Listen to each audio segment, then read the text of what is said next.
Bonjour, moi c'est Christian et je suis la personne qui est tout le temps derrière la caméra pendant que Yann parle. Bonjour, c'est Yann. Je suis pratiquant et professeur de yoga depuis maintenant un an. J'ai derrière moi une quinzaine d'années dans les arts martiaux externes. J'ai pratiqué 5 ans d'arts martiaux internes, tai chi chuan, mais hors club. Ensuite, j'ai fait quelques années de gymnastique, quelques années de capoeira. Et progressivement, mon esprit et mon corps m'ont amené il y a 2 ans dans l'univers du yoga que j'ai découvert et dans lequel j'ai décidé de devenir professeur tout en restant pratiquant. Le yoga de toute façon, on peut pas faire, on peut être pratiquant sans être prof, mais on peut pas être prof sans rester pratiquant.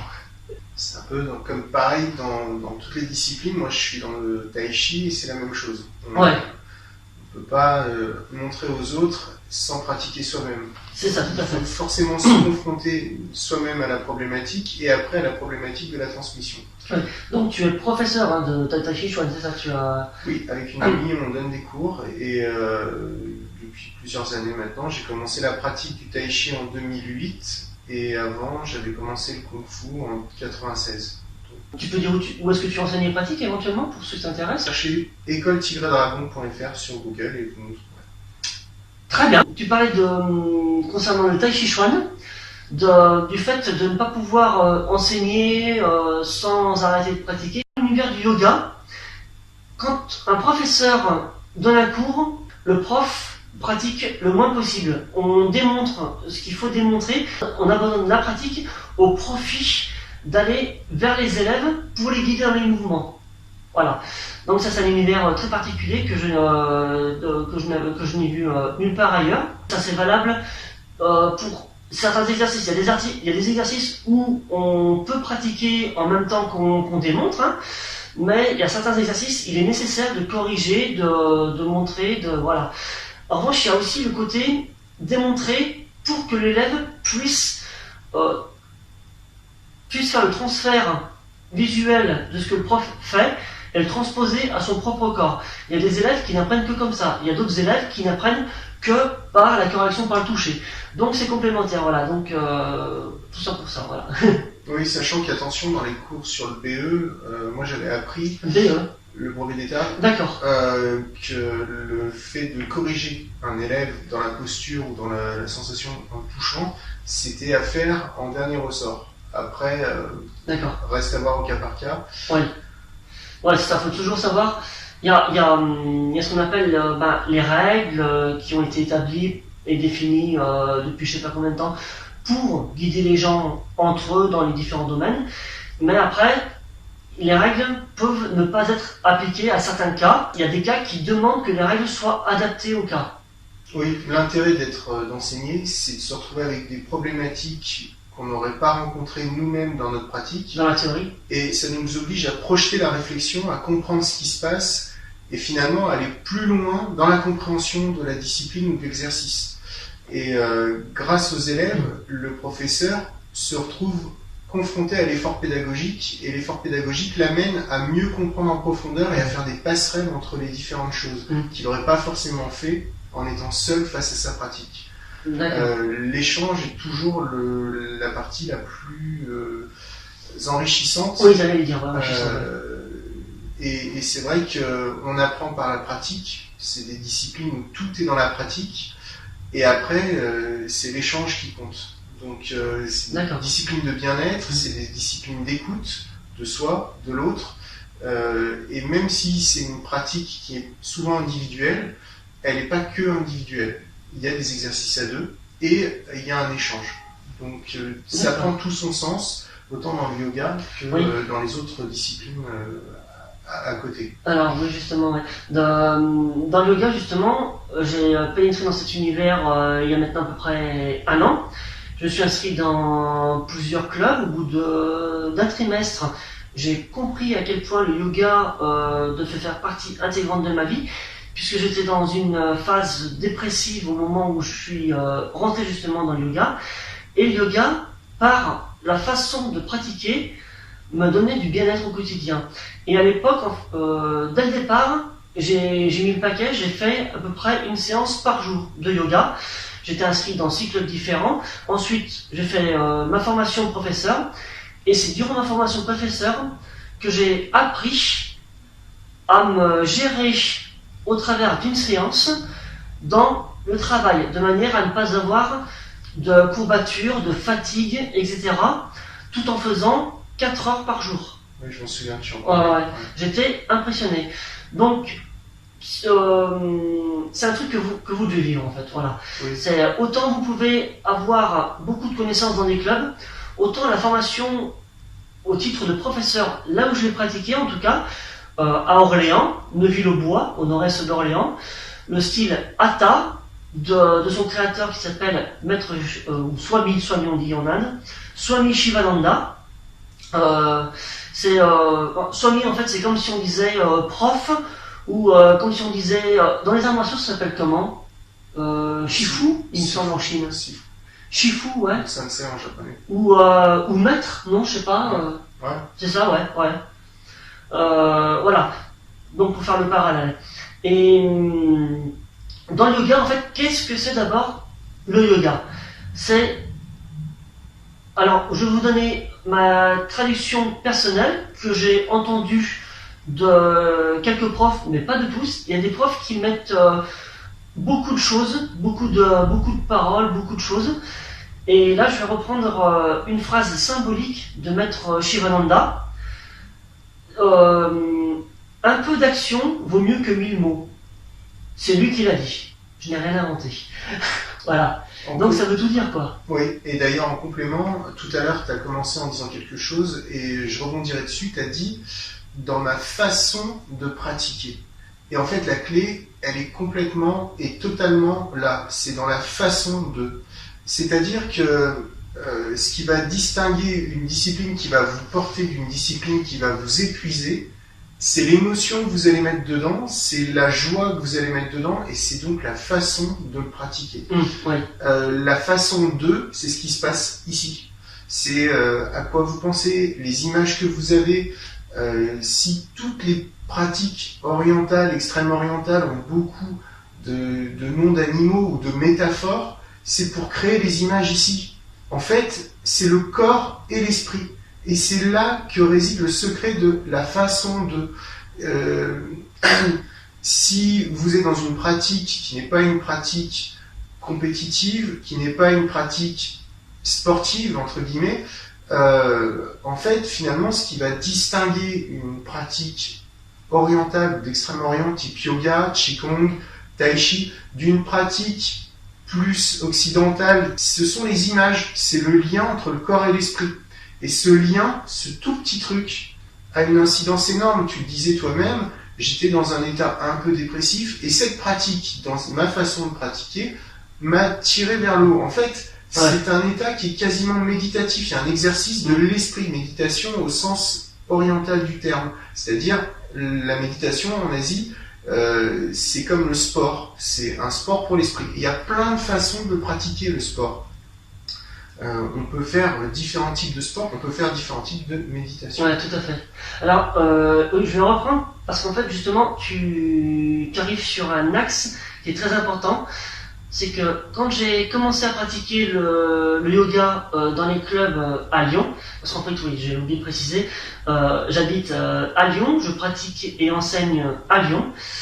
Je suis pratiquant dans un club qui s'appelle Only Yoga Hôtel de Ville. Je suis pour l'instant enseignant remplaçant dans un hôtel de ville, comment on appelle ça, dans un magasin qui s'appelle le Bulco, voilà. Et pour en revenir à la pratique, j'ai fait 2 parallèles. Quand j'étais uniquement dans la pratique dans mes clubs à Lyon, j'ai constaté que j'allais de courbature en courbature certains jours. J'en ai parlé à Christian, oui, et on parlait justement de l'esprit par rapport au corps, de la relation de l'un par rapport à l'autre en fait. Et il a fallu que j'aille à l'ashram pour me rendre compte en fait de la bonne pratique, là-bas par rapport à ma pratique, ma façon de pratiquer dans mes clubs. Dans mes clubs, je pratiquais selon le principe « l'esprit dirige le corps ». L'esprit peut forcer le corps, entre guillemets bien sûr. Et donc, du coup, je demandais à mon corps de s'assouplir plus vite que ce qu'il ne pouvait. Et du coup, ça donnait des courbatures en conséquence. À l'ashram, j'ai appris à ressentir le corps, à l'écouter, à le respecter, à faire placer ça avant mes propres volontés, avant le fait de vouloir faire le lotus en 6 mois, de vouloir faire le grand écart en 2 ans. J'ai 40 ans actuellement, et je ne fais toujours pas le grand écart, et ça fait 20 ans que j'essaie de le faire. Donc, je me suis dit, faut peut-être prendre le problème autrement. Et maintenant, en fait, mon objectif n'est plus d'arriver à faire le lotus ou le grand écart, par exemple.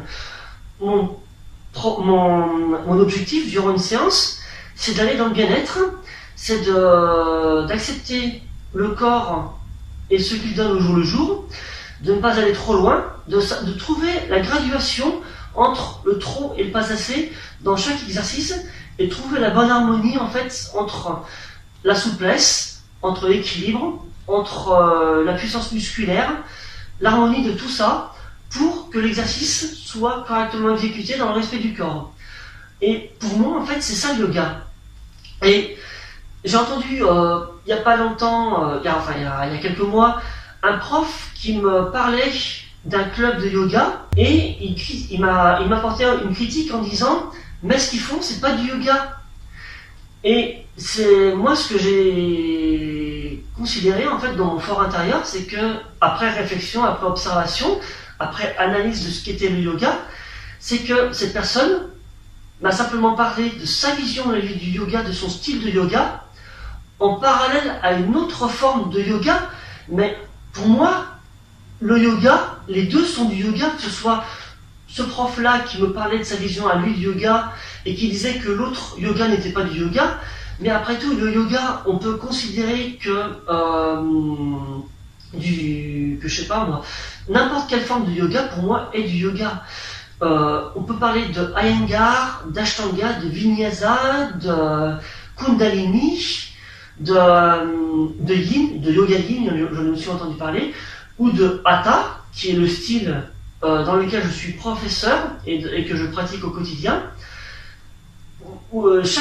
Chacune de ces formes est pour moi du yoga.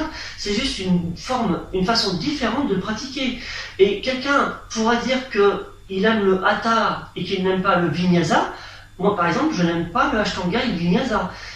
Je n'aime pas beaucoup non plus le Kundalini, mais c'est mon rapport à cette forme qui va faire que je n'aime pas. Mais ça ne fait pas de cette forme-là une mauvaise forme par rapport au Hatha qui est celui que je pratique au quotidien et que j'enseigne. Ça n'a rien à voir. À partir du moment où on dit qu'on a trouvé son style, là on a raison. Voilà. Ça rejoint ce que tu disais tout à l'heure au début, tout est très cohérent en fait. Quand tu disais finalement j'ai pratiqué et je voulais quelque chose et finalement j'ai fait mal au corps. Et maintenant je suis plus dans une dynamique de me dire où en est le corps et moi je vais calibrer mon esprit sur ce qu'il est possible de faire aujourd'hui. Parce que le corps c'est une machine et on n'est pas constant. Un jour on va faire plus qu'un autre, à un instant on va faire plus qu'un autre. C'est un peu le même parallèle quand en fait, prenez par exemple, on va dire le corps est une machine. On va dire, mon vélo est une machine, ma voiture est une machine. Si tu ne fais pas la vidange régulièrement, à un moment donné, il va y avoir des problèmes. Si tu ne gonfles pas les pneus régulièrement, que tu ne les changes pas, à un moment donné, ils risquent de se crever. C'est exactement le même principe. Et justement, là, je fais une parallèle qui vient de me venir à l'esprit. Dans le yoga, il y a un grand écart de notion, comment on peut appeler ça? Je vais le refaire différemment. Le yoga tel qu'on le connaît, tel qu'on le comprend et l'interprète ou le perçoit en Occident ou en France, en tout cas, je ne vais pas parler pour les autres pays d'Europe ou pour l'Amérique, mais en tout cas en France, le terme yoga n'est pas du tout la même chose que le même mot yoga en Inde. Ce que nous on appelle le yoga fait partie de seulement ne correspond à seulement un échantillon de tout l'univers du yoga en Inde. En Inde, ce que nous on appelle le yoga, en Inde ça s'appelle les asanas. Ça s'appelle les postures. Par exemple, la posture du V inversé ou du chat tête en bas, la posture du chat, la posture du scorpion, la posture de l'équilibre sur la tête, la posture de Shavasana, etc. Posture de travail, posture de repos. En France, nous on appelle ça yoga. En Inde, eux ils appellent ça asana. Et l'asana est une constituante, comme d'autres constituantes, du yoga. En Inde, vous avez également la nourriture. Se nourrir correctement fait partie du yoga. Faire des exercices de méditation, c'est également du yoga, mais ce n'est pas des asanas, c'est autre chose. Ceci dit, la méditation, il y a des postures qui rentrent, des postures assises qui rentrent en ligne de compte, donc il y a un asana qui est utilisé pour faire de la méditation, ou 2-3 différents asanas selon la posture assise que l'on prend. Voilà, tout ça pour dire ça. Et un autre parallèle que je vais expliquer concernant le yoga, il y a également la respiration qui joue un rôle majeur. J'ai appris à respirer depuis que j'ai appris à faire ma formation et depuis que j'ai appris à m'adoucir dans les positions. Et il y a un truc que vous devez faire à chaque fois que vous pratiquez à chaque fois que vous faites votre pratique de yoga quotidienne, c'est tenir compte de votre état de santé, de votre état corporel, de votre état psychologique. Hier, par exemple, je n'ai pas fait de musculation, je n'ai pas fait de gainage, parce que mon corps réclamait autre chose en fait. Et mon esprit était trop fatigué. Et j'ai su être à l'écoute de tout ça, et me dire, aujourd'hui, pas de musculation, pas de gainage. Aujourd'hui, je fais une séance qui va peut-être durer que 3/4 d'heure, 1 heure. Au final, elle a duré 1h45. Mais je n'ai fait que des exercices d'assouplissement. Et en fait, j'ai même pas fait d'exercice de type équilibre inversé sur la tête, parce qu'en fait, j'étais pas à l'aise ce jour-là pour les faire. Et je suis contenté de postures sur les épaules, avec chandelle, charrue, un peu de roue, j'ai pas fait de pont, etc. Voilà, donc chaque jour, vous devez être capable d'être capable de faire des exercices, de prendre des habitudes quotidiennes, de faire des exercices réguliers au quotidien, hebdomadaires, etc. Mais en même temps être capable de lâcher prise sur tel exercice si ce jour-là, votre corps, ça va plus le fatiguer que lui faire du bien. Voilà, c'est un travail très très difficile. Et moi, ça fait seulement depuis, je dirais, 2 semaines que je commence à être à l'écoute à ce niveau-là. Et chaque jour peut être une difficulté par rapport au précédent dans cet exercice-là. Enfin, voilà. Je compléterai ce que tu dis en donnant un éclairage personnel aussi. Ouais. De mon point de vue, quand tout à l'heure on parlait de l'esprit, et là tu parles exactement de ça, c'est-à-dire quand on expliquait qu'en fonction de l'état du corps, on va s'exercer et se contraindre à calibrer l'esprit sur ce qu'il est possible de faire ou pas. Ouais. On est sur une pratique de bien-être, on est sur une pratique interne. Évidemment, quand on est sur de l'externe, donc externe plus kung-fu, c'est un peu ce que font les forces du raid, le GIGN, toutes les forces d'élite. Eux, c'est plutôt l'esprit qui va diriger le corps, même quand le corps est à bout de souffle. Oui, c'est ça. Et en même temps, c'est légitime. C'est légitime. Dans le contexte, on va dire. Finalement, la vie, c'est un équilibre entre les deux. Oui. Il y a des moments où il faut savoir s'accrocher, et il y a des moments où il faut savoir lâcher prise et accepter. Et le secret du bonheur, ou le secret du bien-être et de la santé, et de la longévité, il est quelque part entre les deux. Ouais. Trop forcer sur l'un, ça dérègle, ça déséquilibre. Trop forcer sur l'autre, déséquilibre aussi. On est dans un monde qui, globalement, nous demande de fournir un effort, même d'être performant, voilà. Du coup, on a plus facilement besoin, en complément, d'avoir un lâcher-prise. Et on parle des disciplines de bien-être ici, donc on va plutôt parler du deuxième côté. Ceci dit, entendons bien, l'idée c'est bien d'avoir à l'esprit que c'est un équilibre entre les deux, et que nous on va parler de celui-là, mais il faut faire l'autre aussi. Hein. Donc voilà, on va pas. Il faut savoir s'accrocher pendant des mois à un exercice, tant que l'exercice vous relie au bien-être. Si l'exercice vous relie au mal-être, là on peut commencer à se poser des questions. Surtout que du mal-être, vous en avez suffisamment au quotidien pour en rajouter dans une séance qui est censée vous donner du bien-être. Voilà. Tout à fait. Ouais. Et l'esprit, c'est comme un muscle. Ça se développe avec de l'endurance, de la persévérance. Il faut avoir une vision, un focus. C'est comme les champions de haut niveau. Il faut toujours être capable de moduler, d'accepter, de s'adapter. Et c'est ce qui permet à un moment donné aussi de progresser. Ouais. Le lâcher prise fait aussi partie d'un exercice, dans le sens où finalement être capable de s'accorder du temps pour ne rien faire, c'est aller à l'encontre de ce qu'on fait dans le quotidien, mais ça crée une possibilité. Ouais. Et... Alors, faut pas confondre entre lâcher prise, comme tu dis, et accepter de ne rien faire, et être feignant au quotidien. Ah oui. Voilà, je prends justement volontairement les deux extrêmes. Lâcher prise et se reposer quand on est fatigué psychologiquement et physiquement, c'est du bien-être, c'est une bonne chose, c'est quelque chose qu'on se donne.